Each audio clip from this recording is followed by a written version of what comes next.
પોતાના વિચાર રજૂ કરે શ્રી ગોપાલભાઈ ઇટાલિયા।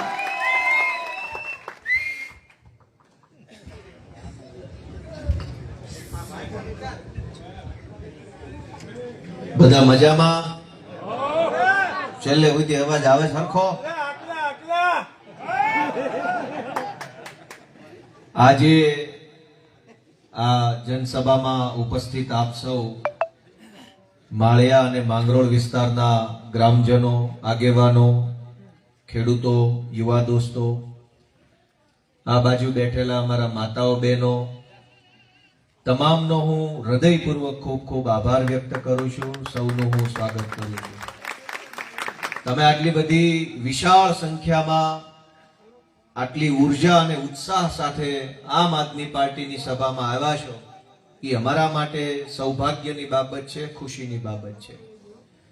આજે આ મંચ ઉપર ઉપસ્થિત અમારા આગેવાન ભાઈ શ્રી પ્રવીણભાઈ, એવા જ અમારા આગેવાન ભાઈ શ્રી રાજુભાઈ બોરખતરિયા, એવા અમારા આગેવાન ઓબીસી મોરચાના પ્રદેશ અધ્યક્ષ અને આપણા સૌના અહીંના સ્થાનિક દીકરા તરીકે જે કામ કરે છે એવા પિયુષભાઈ પરમાર, એવા જ આજે જેઓ આમ આદમી પાર્ટી સાથે જોડાયા છે અને અમારી શક્તિ વધારવાનું કામ કર્યું છે એવા સગર સમાજના આગેવાન ભાઈ શ્રી રમેશભાઈ કોદાવલા, અને અમારા યુવા આગેવાન અંકિતભાઈ કોદાવલા, અમારા ભગવાનજીભાઈ કોદાવલા, અમારા ક્રાંતિકારી શૈલેષભાઈ પરમાર, ખૂબ હજળબમ આગેવાન છે અમારા અમરાપરના, એ બધાય નામી અનામી આગેવાનો, એનું બધાયનું હું હૃદયપૂર્વક સ્વાગત કરું છું।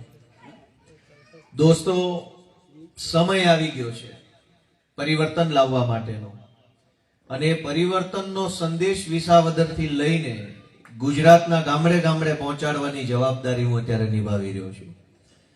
અલગ અલગ ગામડે જઈને આજે મારી પહેલી સભા ઝાંઝડા ગામમાં હતી, બીજી સભા મજેવડી ગામમાં હતી અને ત્રીજી સભા અહીંયા છે। કાલે હું સુરેન્દ્રનગર રહીશ, પરમ દિવસે વડોદરા, એના પછી છોટા ઉદેપુર, એમ હું આખા ગુજરાતમાં જઈ રહ્યો છું લોકોને સંદેશ આપવા માટે કે તમે તમારો આત્મા જગાડો, તમે તમારા મનને ઢંઢોળો।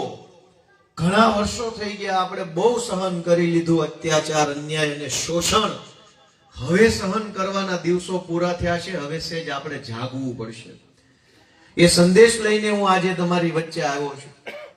વિસાવદર વિધાનસભાની જનતાએ બહુ મહત્વના 3 સંદેશ આપણને આપ્યા છે આખા ગુજરાતને, કે એ ચૂંટણીની અંદર આખી ભાજપની સરકાર લાગી ગઈ। મુખ્યમંત્રી, પ્રદેશ પ્રમુખ, ગૃહમંત્રી, કૃષિ મંત્રી, પાણી મંત્રી, વન મંત્રી, તમામ પ્રકારના એના માણસો વિસાવદરના ગામડે ગામડે ફરતા હતા અને એક જ મુદ્દાનો કાર્યક્રમ કરતા હતા કે આ ગોપાલને મત ન દેતા। આખી સરકાર લાગી ગઈ, તેમ છતાંય ખેડૂતોની તાકાત જુઓ, મતદારોની તાકાત જુઓ કે આખી સરકારને હરાવી અને ખેડૂતના દીકરાને જીતાડી દીધો એમણે। અને આજે આખા ગુજરાતની અંદર જે ખુશી છે એ ગોપાલ જીતી ગયો એની ખુશી નથી, ખેડૂતનો દીકરો જીતો ને એની ખુશી આખા ગુજરાતની અંદર લોકો મનાવી જાય કે તાનાશાહો હાર્યા, માથાભારે માણસો હાર્યા, ગુંડાઓ, પૈસાના દમ પર રાજનીતિ કરવા વાળા લોકો હાર્યા અને જનતાની વેદનાની વાત કરનારો માણસ જીત્યો। એ વાતનો હરખ આખું ગુજરાત વ્યક્ત કરી રહ્યું। દોસ્તો, એમણે પહેલો સંદેશ આપ્યો વિસાવદરની જનતાએ કે ભાજપ પાર્ટી ક્યારેય જીતવી ન જોઈએ, હારવાને લાયક પાર્ટી છે, એવું આપણને એને સંદેશ આપ્યો છે કે આને ન જીતવા દેવાય, આખી સરકાર આવી જાય તો ન જીતવા દેવાય। એ પહેલી વાત આપણને કીધી। બીજી વાત કે જનતા ધારે, જનતા ઈચ્છે તો ધારે એવું પરિણામ લાવી શકે એમ છે, એ સંદેશ પણ વિસાવદરથી આપણને મળ્યો છે। ઘણીવાર આપણે એમ વિચારીએ કે મારાથી શું થાય, હું તો એકલો માણસ છું, આપણાથી ન થાય, આ લોકો નહીં હારે, આમની તો બહુ મોટી શક્તિઓ છે, આની સામે પડશું તો આપણું આમ થઈ જશે, તેમ થઈ જશે। આવા અનેક પ્રકારના ડર આપણા મનમાં હોય, પણ વિસાવદરની જનતાએ આપણને શીખવાડ્યું કે હોય એટલા બધાય ખેડૂતો જો એક થઈ જાય ને તો સરકાર હું ગમે એવાને હરવી દેવા માટે સક્ષમ છે।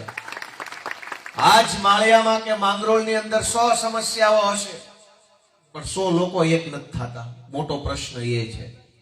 ભાઈએ કીધું કે અહીંયા ઓલું ફલકું વકળા ઉપર નાળું નથી ને અહીંયા આમ નથી ને ઓલા પણ ઓલું નથી. સમસ્યા 100 પણ માણસ 100 નથી. વિસાવદરની જનતા પાસેથી આપણે એ શીખવાનું છે કે એક વખત માણસ મુઠ્ઠી બાંધી લે ને કે પાડી દઉં તો ભાજપનો બાપ આવે તો હારી જાય એટલી શક્તિ જનતામાં છે, અને કરી બતાવ્યું. અને ત્રીજી વાત કે અનેક લોકો એવું માનતા હતા કે હારા ઈવીએમ થી જીતતા હશે. લોકોના મનમાં ડર લાગી ગયો હતો. અનેક લોકો ડરના માર્યા મતદાન કરવા જાતા તે બંધ થઈ ગયા હતા કે હારું મારે ભાજપને દેવો નથી, કોંગ્રેસને દઈશ ને વળી ફરીને પાછો ત્યાં વયો જશે તો. એવી બીકમાં અનેક લોકોએ મત આપવાનું બંધ કરી દીધું.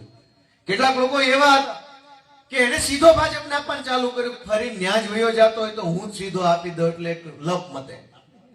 તમે વિચારો કે અફવા કોને ફેલાવી? ગુજરાતમાં કોંગ્રેસ પાર્ટીએ. કામ કરવું નહીં, મહેનત કરવી નહીં, ભાજપ હારે સેટિંગ કરીને રૂપિયા કમાવાના, ચૂંટણી હારી જાય તો ઈવીએમ ના રોદણા રોવા. 30 વર્ષથી રોદણા રોતા. જો ઈવીએમ થી ચૂંટણી જીતાતી હોત તો વિસાવદરમાં આખું ધાડું ન ઉતર્યું હોત, ખાલી ઈવીએમ ના 2 બટન દબાઈને જીતીને વયા ગયા હોત. આખી સરકાર આવ્યા પછી હારી ગયા. એનો અર્થ હું સમજાણો? એનો અર્થ એ છે કે જે મહેનત કરે, જે ઈમાનદારીથી કામ કરે, જે જનતાના મુદ્દા ઉઠાવે, એવા મહેનતુ માણસને જનતા સપોર્ટ આપવા માટે તૈયાર છે. પણ કામચોરી કરે, ભાજપાને સેટિંગ કરે, એને જનતા જિંદગીમાં જીતવા ન દે. આખી સરકાર સામે હોવા છતાં પણ વિસાવદરમાં આમ આદમી પાર્ટીની જીત થઈ એ બતાવે છે કે લોચો ઈવીએમ માં નથી, કોંગ્રેસ વાળાના દિમાગમાં લોચો પડેલો છે કે એ નહીં જીતે. અને એટલે હું અહીંયા તમને વિનંતી કરવા માટે આવ્યો છું કે સહેજ તમારો આત્મા જગાડો ને એક વખત અમને બધા જુવાનિયાઓને કામ કરવાની તક આપો. આ પિયુષભાઈ પરમારને હું આમ આદમી પાર્ટીમાં જોડાણા ત્યારનો ઓળખું છું. મારા હાથે જોડાયા હતા. તાલુકા પંચાયતના સભ્ય નવા ચૂંટાયા અને અમારે અમદાવાદમાં સંપર્ક થયો તો મેં કીધું કે ભાઈ આવો અમારી હારે. ત્યારે તો આવો બધો માહોલ નહોતો, આટલી બધી વ્યવસ્થા નહોતી આમ આદમી પાર્ટીમાં. પણ મેં કીધું ભાઈ સંઘર્ષની પાર્ટી છે, અહીંયા ધોકા ખાવાની, માર ખાવાની, ગાયું ખાવાની, ચપલા તોડી નાખવાની પાર્ટી છે આપણા પોતાના. અને મળશે કાંઈ નહીં, સંઘર્ષ કરતા રહેવાનું છે. અને તમારી મહેનત જોઈને એક વખત જનતાનો હાથ માથે મુકાશે આપણી ઉપર. એ અમારી ભેગું જોડાણા. સંઘર્ષમાં એક ડગલું પાછું નથી ભર્યું. એ વાતનો મને ગર્વ છે પિયુષભાઈ બાબતે. એમની ઉપર જુલમ ઓછો નથી થયો. એફઆઈઆર થઈ, એટ્રોસિટીનો ખોટો કેસ થયો, તડીપારની નોટિસ આવી વિસાવદર વખતે. તો એ બધું અમે જાણીએ છીએ કે આ કરનારા કરાવનારા કોણ છે. પણ એ એમને મારી વિનંતી છે પિયુષભાઈ ઉપર કે અમારા ઉપર કે આમ આદમી પાર્ટી ઉપર જુલમ કરનારા અને જુલમ કરાવનારા એ બેયને એટલી વિનંતી છે કે તમારથી ખમાય એમ હોય ને એટલું જ અમારી ઉપર કરજો. પછી કહેતા નહીં કે આ વધારે થાય. અમારા તો વાહાય મોટા છે ને કાળજાય મોટા છે. ફફડે નહીં ભાજપની સામે અમારું કાળજું. અમારા કાળજા મોટા છે, વાહા મોટા છે. પણ તમે 2 રાત રહી એકો એમ હોવ તો જ એટલી મહેરબાની કરજો અમારા ઉપર. પછી વાહેથી કહેતા ને હિસાબમાં લોચો આવ્યો છે. અને વ્યવહારની વાત છે, એમાં કઈ કોઈ છોડી નથી દેવાના. મારી ઉપર 30 એફઆઈઆર છે. મેં સંકલ્પ લીધો છે કે અમે તો 30 જીરવી ગયા, તમે 3 ધોકા નહીં જીરવી શકો. જે પોલીસ વાળાને તમે અમારા ઘરે મોકલો છો ને એ જ પોલીસ વાળાને હું જેથી તમારા ઘરે મોકલીશ ને તો તમને બેયને છે ટાંટિયા ધ્રુજવા મળશે. અને સરકારો બદલાઈ જતા વાર નહીં લાગે. કોઈનું રાજ ટક્યું નથી. રાવણે અહીં ટક્યો નથી, કંસાઈ ટક્યો નથી, આ કોઈ ટક્યો નથી, કોઈ ટકવાન નથી. એ વાતને મગજમાં રાખીને જીવવું જોઈએ. આજ પોલીસના દમ ઉપર સરકાર હાલે છે. કોઈ પણ માણસ બોલે એટલે તરત પોલીસ પકડી જાય. ખોટી એફઆઈઆર, ખોટા કેસ, તડીપાર, નોટિસો આવવા માંડે. અને 2 નંબરિયાઓને બધી જ છૂટ છે. જમીન માફિયા હોય, ખનીજ માફિયા હોય, ટેન્ડર માફિયા હોય, કોઈ એને પકડવા વાળું નથી. પણ ગામડાનો ગરીબ માણસ લાચારીમાં, મજબૂરીમાં ગામની સરકારી પડતર જમીન પર રહેવા માટે ઝૂંપડું કાચું પાકું બનાવશે ને તો 10 ભાજપ વાળા આવીને એને દબાવશે કે તારું પેશકદમીમાં છે, પેશકદમીમાં છે, પેશકદમીમાં છે, આમ કરીને દબાવ્યા કરે. પણ કરોડો એકર જમીનનું જેને કૌભાંડ કર્યું હોય એને કોઈ વતાવતું નથી. અને એટલે હું તમને એવી વિનંતી કરવા આવ્યો છું કે તમે જાગો અને તમે વિચારો કે આ શું થઈ રહ્યું છે. અમે બધા તો રાજકારણમાં મજબૂરીથી આવેલા માણસો છીએ. અમારે શું જરૂર હતી રાજકારણમાં આવવાની? હું 2012 ની અંદર તો પોલીસમાં કોન્સ્ટેબલ બની ગયેલો. સરસ મજાની નોકરી હતી. અને એકવાર કોન્સ્ટેબલ બની જાય એટલે સપનું શું હોય કે પીએસઆઈ બનવું. પીએસઆઈ બનીએ તો સપનું એમ હોય પીઆઈ બનવું. મારે તો ખરેખર ઈ લાઈન લેવાની જરૂર હતી કે કોન્સ્ટેબલ માંથી પીએસઆઈ કેમ બનવું. પણ અમે અમારી નજર સામે અન્યાય અને અત્યાચાર જોયો ને એટલે રહેવાનું નહીં. 2017 નોકરી મૂકી દીધી ને આવી ગયો રાજકારણની અંદર કે હવે કઈક બદલાવ લાવવાની લડાઈ લડવી છે, આ નોકરી નથી કરવી. હું નોકરી કરતો હોત તો હું વિસલ મારતો હોત, પણ મેં નિર્ણય કર્યો કે ભાઈ નોકરી ભલે જાય, એવડો સંઘર્ષ કરવો છે, એવડી મહેનત કરવી છે કે ગુજરાતના છેવાડાના ગામડા સુધી આપણી વાત પહોંચે ને આપણે સંઘર્ષની રજૂઆત આપણે ગામડા સુધી પહોંચાડી શકીએ. અમે રસ્તો પસંદ કર્યો. અમને નહોતી ખબર કે ધારાસભ્ય બની જાઉં, કોઈક જિલ્લા સભ્ય, કાંઈ ખબર નહોતી. કોન્સ્ટેબલ માંથી બળતરા હોતા આ બાજુ આવી ગયા કે કાંઈક કરવું છે, ભલે આપણાથી કાંઈ ન થાય તો કાંઈ નહીં, બાકી બળ પૂરું કરી લેવું છે. અને એવી લાગણી સાથે હું રાજનીતિમાં આવ્યો. ઈશુદાનભાઈ આવ્યા એવી રીતે, પ્રવીણભાઈ રામ આવ્યા, એ તો ફાર્માસિસ્ટ છે, હું એડવોકેટ છું, ઈશુદાનભાઈ પત્રકાર છે. બધાએ પોતાની જિંદગીમાં સુખી થયેલા માણસો હતા. કોઈને કામ ધંધાની કે કમાણીની તકલીફ નહોતી. રાજુભાઈ કરપડાઈ વકીલ છે, તમને ખબર નહીં હોય, BLL LLM છે. આ બધાએ પૈસા કમાતા હતા. નોકરી અમારા રાજુભાઈ બોરખતરિયા શિક્ષક છે, એક શાળા છે એમની પોતાની. દરેક માણસો આવી રીતે સક્ષમ પરિવારમાંથી પૈસા કમાતા હતા, સારું જીવતા હતા, કોઈને કાંઈ ઉપાધિ નહોતી. અને બધા કાંડા બળિયા એવા કે કોઈ એને કઈ ફરે ન કહી જાય. એમ છતાંય બધા આવ્યા ગુજરાતની રાજનીતિમાં અને બધા આમ આદમી પાર્ટીમાં આવ્યા. હું કામ? જનતા માટેની લડાઈ લડવા માટે આવ્યા છે ને, એ વાત હું તમને કહેવા માટે આવ્યો દોસ્તો, કે આ જનતાની લડાઈ લડવા આવ્યા છે. હોદ્દા જોતા હોત તો આમ આદમી પાર્ટી શું કરવાનું? પૈસા જોતા હોત તો છે જ પૈસા વાળી પાર્ટી ભાજપ. ટેકાના ભાવે હોય એટલો માલ ખરીદી લે છે. ધારાસભ્યો લઈ લે, સાંસદ સભ્યો લઈ લે, જિલ્લા સભ્યો ટેકાના ભાવે. અને રજીસ્ટ્રેશન નથી કરાવવું પડતું, ડાયરેક્ટ લઈ લે છે વગર નોંધણી કરાવે. કોઈ પાણી પત્રક નહીં, કાંઈ નહીં, નપાણિયા બધા એમાં વગર પાણી પત્રકે લઈ લે છે. અમારે પૈસા જોતા નથી, અમારે હોદ્દા જોતા નથી, અમારે લોભ લાલચ નથી, એટલે અમે આમ આદમી પાર્ટીની અંદર જોડાયેલા માણસો છે. અને અહીં જોડાઈને અમને શું મળ્યું? આ તો પિયુષભાઈ ચૂંટણી હારી ગયા, હું હારી ગયો, ઈશુદાનભાઈ હારી ગયા, અમારા અનેક ઉમેદવારો ચૂંટણી હારી ગયા, પણ અમે હિંમત ન હાર્યા અને સતત લડતા રહ્યા. ત્યારે અમને વિસાવદરથી આશીર્વાદ મળ્યા છે કે હવે તમને દેવાના થાય. અમે હિંમત ન હાર્યા. પિયુષભાઈ ભલે વિધાનસભાની ચૂંટણી હાર્યા પણ હિંમત નથી હાર્યા. આજે આપણે વિસાવદરની ચૂંટણીની યાદ કરીએ પણ પિયુષભાઈની એમાં બહુ મોટી આપણને બહુ મોટો સહયોગ છે. રમેશભાઈ એ બધા સાયલેન્ટ સહયોગમાં હતા, આ બધા જાહેર સહયોગમાં હતા. પિયુષભાઈ તે ખૂબ વેઠ્યું છે વિસાવદરની ચૂંટણીમાં, ખૂબ સંઘર્ષ કર્યો છે, ઘણી જવાબદારી સંભાળેલી એમણે. આ બધા નાની ઉંમરના યુવાનો આવ્યા છે, એ ગુજરાતની જનતાનો અવાજ બનવા માટે આવ્યા છે. ગુજરાતની જનતાની પીડાને વિધાનસભા સુધી પહોંચાડવા માટે આવ્યા છે. અને તમારા આશીર્વાદ એમને મળે એવી અમે આશા રાખીએ છીએ. તમે બધાએ અમને જવાબ આપો કે તમારા આશીર્વાદને અમે લાયક છીએ કે હજુ થોડોક અમારે સંઘર્ષ કરવો પડે એમ છે? કયો છે બધા? તમારા આશીર્વાદને લાયક છીએ કે હજુ? કતારગામમાં હું ચૂંટણી હાર્યો તો મેં એમ વિચાર્યું કે હજુ થોડુંક મારે કઈક બાકી રહી ગયો છે સંઘર્ષ, હાલો કરી લો. જ્યાં સુધી તમે અમને લાયક નહીં સમજો ને ત્યાં સુધી અમારું ગાડું પાટે નહીં ચડે. અને તમે અમને લાયક સમજતા હોય તો આવી રહી છે ચૂંટણી 4 મહિનામાં, હજળ બમ હાથ રાખીને હાવડાનું બટન દબાઈ દો, પછી અમે છીએ ભાજપ વાળા છે, હું થાય જોઈ લેવું. કેમ કે એને તે બહુ દાદાગીરી કરી લીધી છે. તમે એક વસ્તુની કલ્પના કરો કે અહીં એટલા બધા માણા ઉભા છે, ગુંડા, બદમાશ, મવાલી, માફિયા, માથાભારે માણસો છે.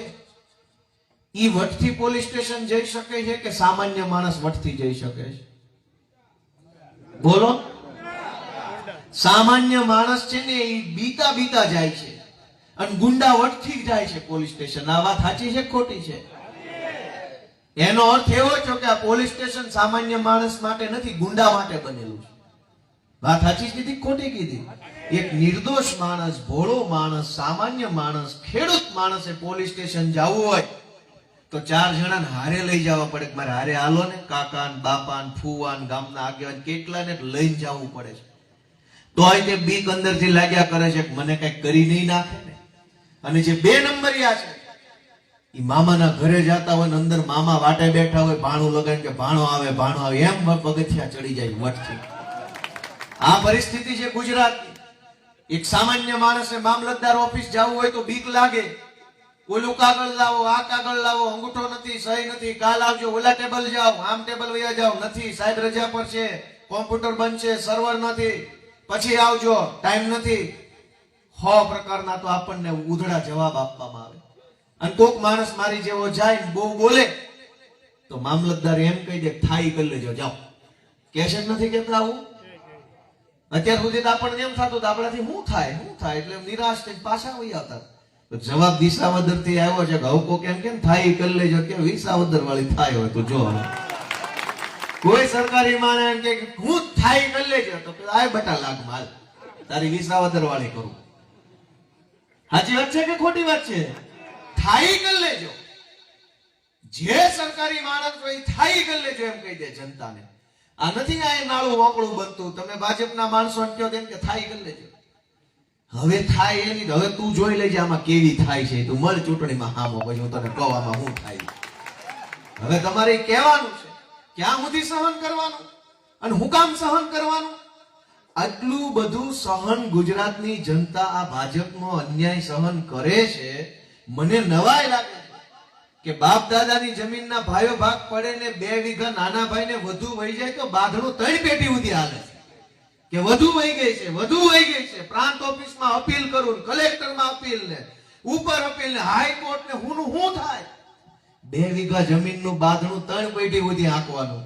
અને ભાજપ વાળા આખું ગામ લૂંટી ગયા એનું કઈ બાંધણું જ નહીં હોય. એનું બધા સહન કરી જાય છે કે કાંઈ વાંધો નહીં, ભાજપ વાળો છે, ભલે લઈ ગયો. થોડુંક તો આપણે હવે બોલવું પડશે, બધાએ અવાજ ઉઠાવવો પડશે. ક્યાં સુધી સહન કરશું? નાનામાં નાની વસ્તુ આપણે સહન કરવા તૈયાર નથી, પણ ભાજપનું કેમ એટલું બધું સહન કરી લે પબ્લિક? આ માળિયાની બજારમાં કોકે બાઇક પાર્ક કર્યું હોય અને તમારા બાઇક પાર્ક કર્યા પછી વાહે હું આવું ભૂલથી બ્રેક ઓછી લાગે ને તમારી ગાડી ઠોહો વાગી જાય તો જાતું કરે કે ડફો કરે? હોય એવું કેજો. અને એમાં તમારી વાહની બત્તી તૂટી ગઈ, માનો આંકોની ડાબી બાજુની કાન તૂટ્યો, કપકતું ટાયર નીકળ, ભાઈ સોરી બ્રેક નો લાગી તો ડખો થાય, જાતું થાય. ભાજપ વાળા કરોડોનું કૌભાંડ કરે છે, લોકોને બેમોત મારે છે, મરવા મજબૂર થઈ જાય એવી પરિસ્થિતિમાં આપણને રાખ્યા છે તોય પબ્લિક સહન કરે જાય. બત્તી તૂટી જાય તો કોઈથી સહન નથી થતી, માણા મરી જાય તો વાંધો નહીં. અગ્નિકાંડમાં માણસો મરે, ખાડાવાળા રોડમાં ભટકાઈને માણસો મરે, કોકને રેઢિયા ઢોર ભટકાઈને માણા મરી જાય, કોકને શિંગડે ચડાવીને મરી જાય, કોકને કૂતરા કવડાઈને મરી જાય, કોક એક્સિડન્ટમાં ગુજરી જાય, કોક કંટાળીને દવા પી જાય, કોક બેરોજગારીથી આત્મહત્યા કરી લે, ખેડૂતો છે એ દેવામાં આવીને આત્મહત્યા કરી લે, તો બધું જ સહન. એક બત્તી તૂટી જાય ને તો ધોકા ઉડે એવો માહોલ છે. વિચારવાનું આપણે છે દોસ્તો. હું તો તમારા દીકરા તરીકે તમને ધ્યાન દોરવા આવ્યો છું.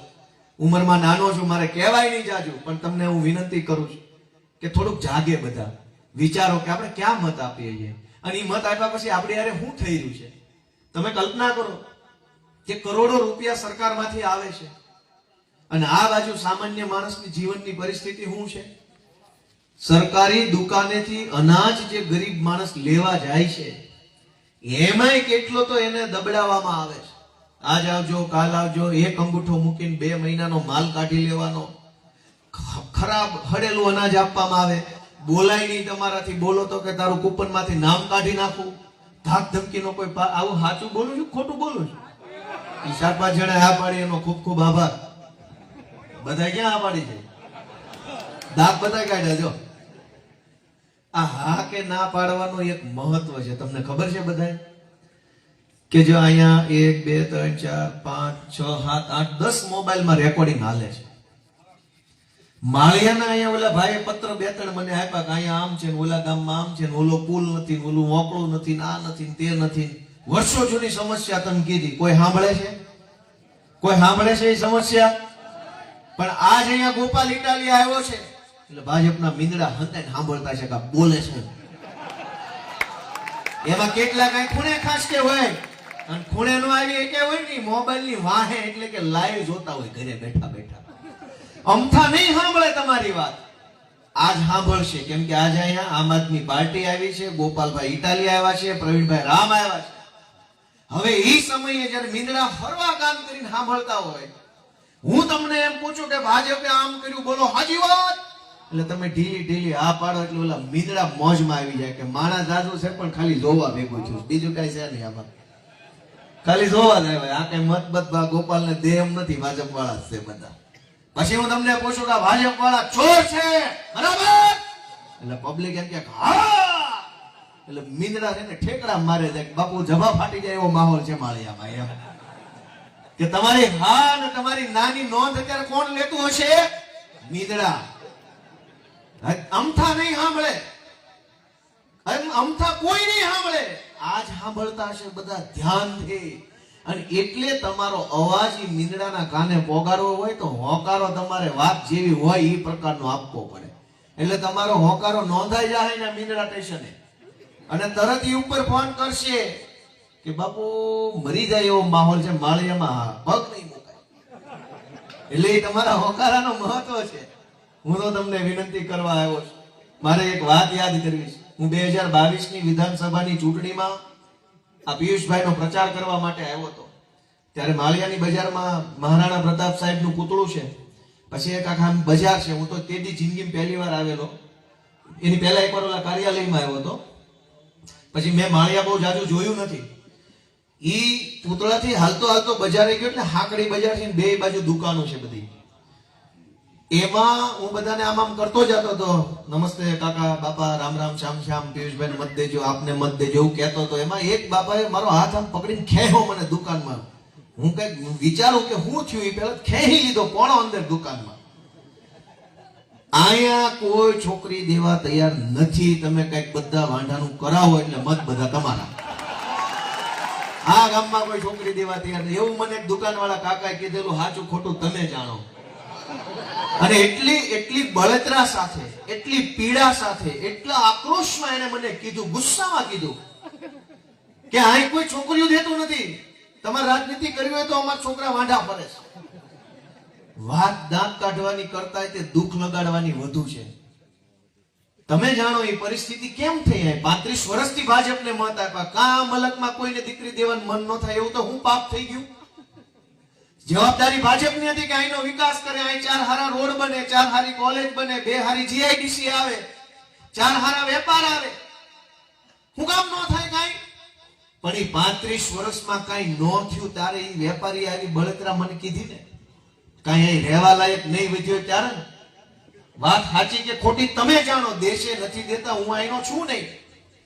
પણ એ ભાઈનું મને પાક્કું યાદ છે. દુકાન મને આમ નામ યાદ નથી, પણ હું હાલી જાઉં એટલે કહી દઉં કે આ દુકાન હતી મારા ધ્યાન. કેમ કે આગળ જતા એક મંદિર આવ્યું હતું ડાબા હાથ બાજુ, અને જમણા હાથ બાજુની દુકાન હતી. ઈ તમે વિચાર કરો કે કઈ પરિસ્થિતિ થઈ છે આ માળિયામાં, માંગરોળમાં, આખા ગુજરાતમાં. અને તમને એમ થાય કે અહીંયા અમારે રોડ નથી બનતો, ધારાસભ્યને ફરિયાદ કરું, શાળા નથી, ધારાસભ્યને ફરિયાદ કરું, ઓલાને ફરિયાદ. હકીકત તમને ખબર છે કે તમે જેને અહીંયા ધારાસભ્ય માનો છો એ ગાંધીનગરમાં પટાવાળા છે. આમાં તમારે કોને કહેવાનું? આમાં કોને છે? તમે જોયું કાલે ઓલા ભાઈનો શપથ ગ્રહણ હતો, એમાં 10 ધારાસભ્ય ખુરશી નો મળી, થાંભલા ટમરેડા હતા, થાંભલા ટેકે ઉભા હતા, અડધા આમ ઉભા ને અડધા માવા સોળતા હતા, એવું કરતા. જોયું કે ન જોયું? તમે જોયું કે ન જોયું? તમે જેને ધારાસભ્ય કહો એને ત્યાં બેહવાનો માગ નથી, માગે આવ્યા હોય એમ ઉભા હતા. હું એની પાસે આશા રાખશો તમે કે અમારું આ કામ કરી દો, તે કામ કરી દો? તમે એની પાસે રજૂઆત લઈને જાઓ કે અમારું આ અહીંયા ફલકુ નાળા ઉપર, નદીના ઉપર પુલ બનાવો, ઈ એમ કે કાંઈ અમને કોઈ ખુરશી દેતું નથી, પુલ ની ક્યાં કરે, અમે પટાવાળા. તમે જેને ધારાસભ્ય ગણો છો એને ભાજપ પટાવાળા ગણે. કેવી રીતે કામ થશે? કેવી રીતે સમાજનું કામ થાય? માળિયા માંગરોળનો વિકાસ કેવી રીતે થાય જ્યારે પટાવાળા ધારાસભ્યો થઈ ગયા હોય? અને આઈની નહીં, આખા ગુજરાતના ધારાસભ્યોની ભાજપની આજ હાલત છે, પટાવાળા જેમ જીવન જીવે જ ન્યા. અહીંયા વટ કરે, અહીંયા મોટી તોપ થઈને ફરે, અહીંયા 4-5 પાગ્યા લઈને ફર્યા કરે, ન્યા કોઈને પાણીનું પૂછવા તૈયાર નથી. આવ્યા છો ખૂણે ઉભા રહી જાવ, હાલો હાલો. મેં મારી નજરે જોયેલા દ્રશ્ય, આ તો મને વિસાવદરની જનતાએ ધારાસભ્ય બનાવ્યો ને એટલે હવે આ બધું ઘણું જોવા મળે છે મને. નગર આ હારા ત્યાંથી આવીને કે કઈ ત્યાં અમારી કઈ વેલ્યુ નથી, ત્યાં તો એમ જ કે ને માનની મુખ્યમંત્રી છે ખખડાવીને કહી દીધું પણ ખખડાવ્યું ડેલું ને એને ખોલ્યું નહીં. વયા ખખડાવીને કહી દીધું, એટલે ખખડાવીને કહી દીધું એમ. આપણને એમને મુખ્યમંત્રી મોઢોમાં કીધું ખખડાયું, ખોલ્યું ને એમ નામ કહી દીધું. હું બહાર ઉભો છું. વયા વાત હતી કે ખોટી? પછી અહીંયા આવીને એમ કે ખખડાવીને કીધું. ઓલે કાકા ખોલ્યું જ નહીં તો ખખડાવીને કેવું પડે ને. હવે તમે એમ આશા રાખો છો કે માંગરોળમાં માળિયામાં વિકાસ થઈ જાય, ગુજરાતમાં વિકાસ થઈ જાય. કેવી રીતે થાય? ધારાસભ્યો, સાંસદ સભ્યોની કોઈ હેસિયત નથી રહેવા દીધી ભાજપે પોતાની પાર્ટીમાં. વિધાનસભામાં સ્ક્રિપ્ટેડ પ્રશ્નો બોલે છે. એ તમે બધા જોયું કે નહીં? મેં જાણકારી ખોલેલી જોયું. કોને કોને જોયું? અહીંથી હાથ ઊંચો કરો છે. દરેક ધારાસભ્યો વિધાનસભામાં સ્ક્રિપ્ટેડ પ્રશ્ન પૂછે. સ્ક્રિપ્ટ 156 ધારાસભ્યોને કોઈને પોતાના વિસ્તારનો પ્રશ્ન પૂછવાની છૂટ નથી. ભાજપમાંથી સ્ક્રિપ્ટ આવે, એ સ્ક્રિપ્ટ પ્રમાણે જ બધાય બોલવું પડે છે. એક શબ્દ જો ઘરનો બોલી જાય તો ટિકિટો કપાઈ જાય છે. તમે એની પાસે શું આશા રાખો? હું તમને એક દાખલો આપું કે ત્યાં કેવી સ્ક્રિપ્ટનું કામ કરે છે. ભાજપનો એક ધારાસભ્ય પ્રશ્ન પૂછવા ઉભો થાય, દાખલા તરીકે સાંભળ્યું છે ને તો જ કહું. એક ધારાસભ્ય પ્રશ્ન પૂછવા ઉભો થાય કે ભાઈ આપણા રાજ્યમાં શાળામાં ભણતી દીકરીઓમાંથી જુનાગઢ જિલ્લામાં કેટલી દીકરીઓને સાયકલ આપવામાં આવી? આવો પ્રશ્ન હોય, દાખલા તરીકેની વાત છે. કેટલી દીકરીઓને સાયકલ આપી એનો જવાબ આંકડામાં જ હોય ને. 20 ને આપી, 30 ને આપી, 40 ને આપી, 50 ને આપી. પણ પ્રશ્ન પૂછવા જે ધારાસભ્ય ઉભો થયો એ ઉભો થાય અને એમ કે ભારતના યશસ્વી વડાપ્રધાન, આદરણીય પરમ સન્માનની માનનીય રાષ્ટ્રના વડા, ભારતીય જનતા પાર્ટીના અધ્યક્ષ, આવા તેવા આદરણીય નરેન્દ્રભાઈ મોદી, જેમની નસ નસમાં દેશનો પ્રેમ વસે છે, આમ વસે છે, તેમ વસે છે, વિશ્વમાં જેને ડંકો વગાડ્યો છે, એમની સાથે ખભે ખભો મિલાવીને માનનીય અમિતભાઈ શાહ દેશનું નેતૃત્વ કરી રહ્યા છે. વિશ્વની સૌથી મોટી પાર્ટી, સંસ્કારી પાર્ટી, આવી પાર્ટી કેવી પાર્ટી હોય ત્યારે ગુજરાતના મુખ્યમંત્રી ભૂપેન્દ્રભાઈ પણ ખભે ખભો મિલાવી છેવાડાના માણસની ચિંતા કરે છે, ગરીબની ચિંતા કરે છે, ખેડૂતની ચિંતા કરે છે. એવા સમયે આપણા રાજ્યની દીકરીઓની પણ ચિંતા મુખ્યમંત્રી કરે છે. ત્યારે માનનીય શિક્ષણ મંત્રી પણ શિક્ષણ મંત્રી તરીકે શિક્ષણની ચિંતા કરે છે, દીકરીઓની ચિંતા કરે છે. માટે હું પૂછવા માંગુ છું કે દીકરીઓને કેટલી સાયકલ આપી? આ પ્રશ્ન બધા આવું કરે ને.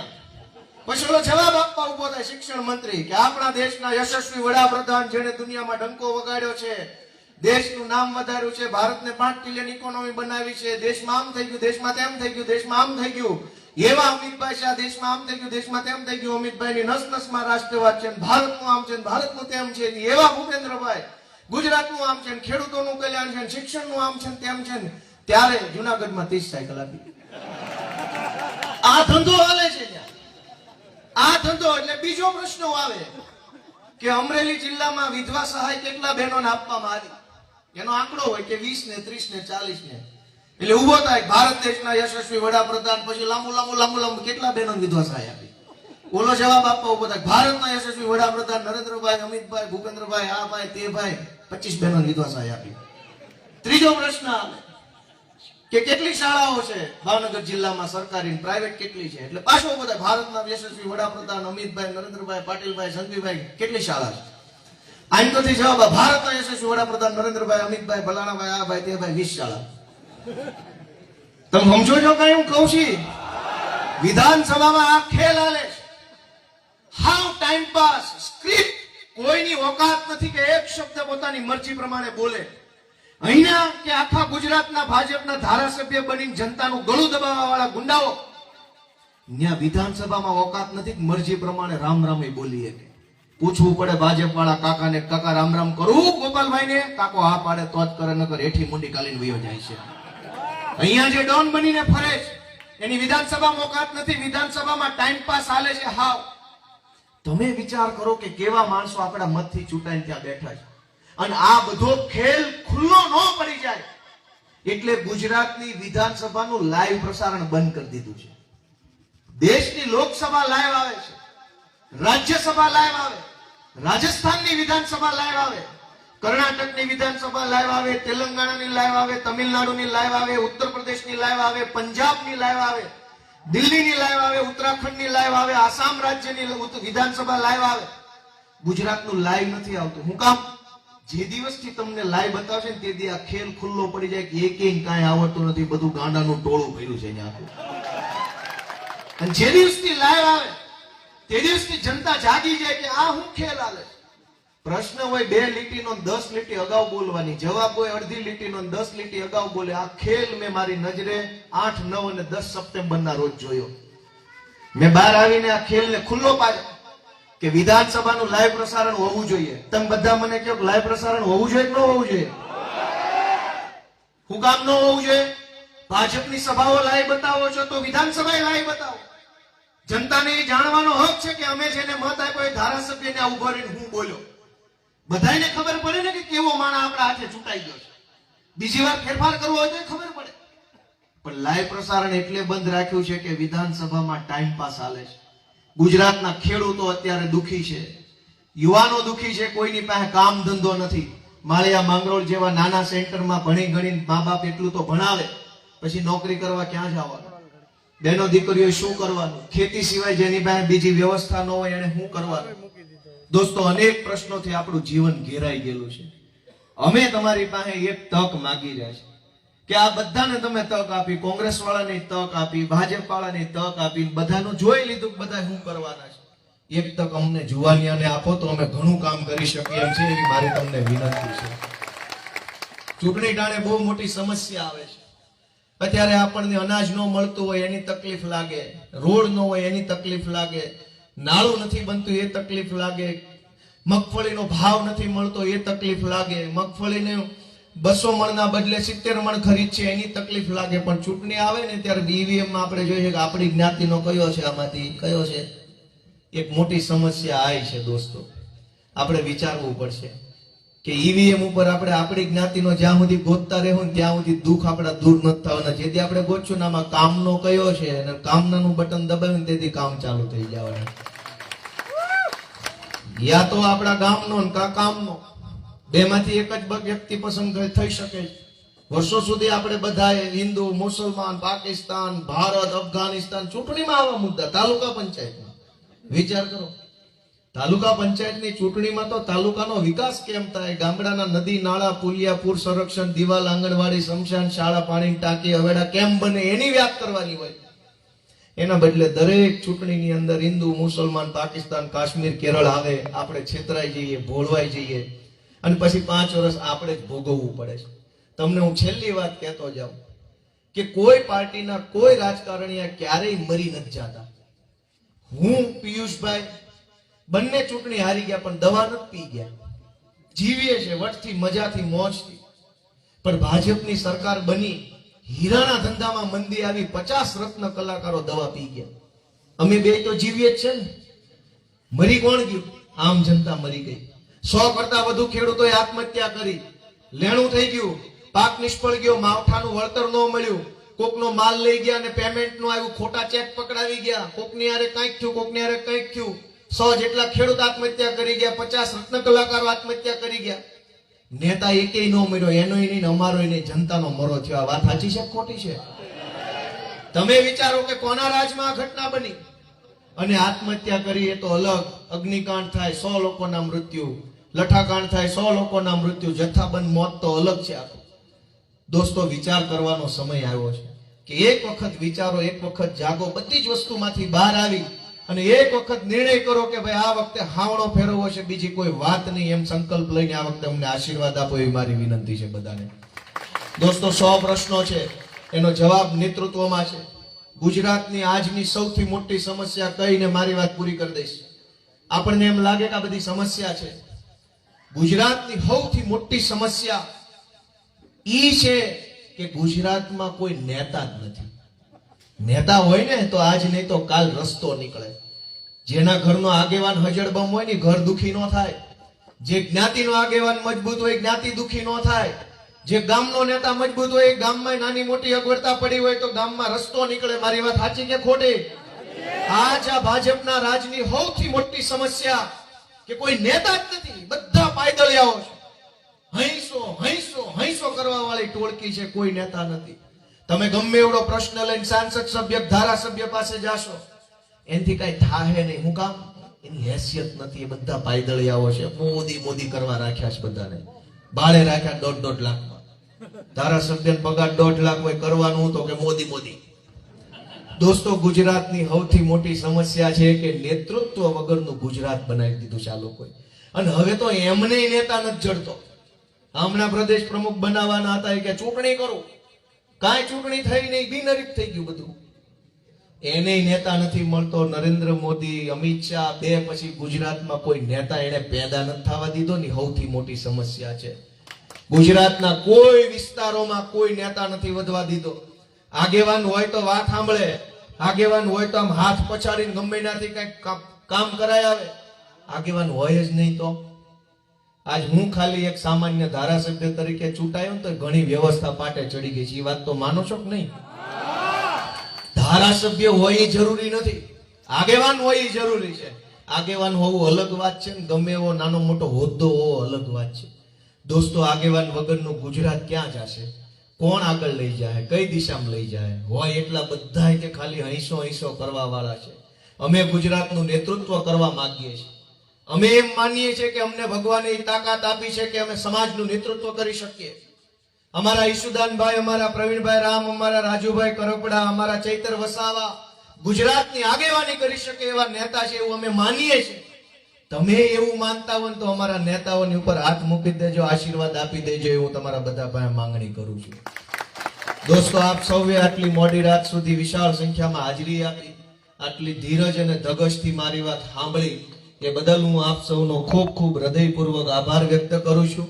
મંચ ઉપર બેઠેલા અમારા સૌ આગેવાનોનો પણ વિશેષ આભાર કે દિવસ રાત અમારા માટે દોડે છે, મહેનત કરે છે, ક્યાંક માન અપમાન સહન કરે છે, પણ છતાંય ગુજરાતની જનતાની લડાઈ ક્યારેય છોડતા નથી. એવા અડીખમ બધા આગેવાનોનો હું હૃદયપૂર્વક આભાર વ્યક્ત કરું છું. સૌને મારા રામ રામ, જય કિસાન.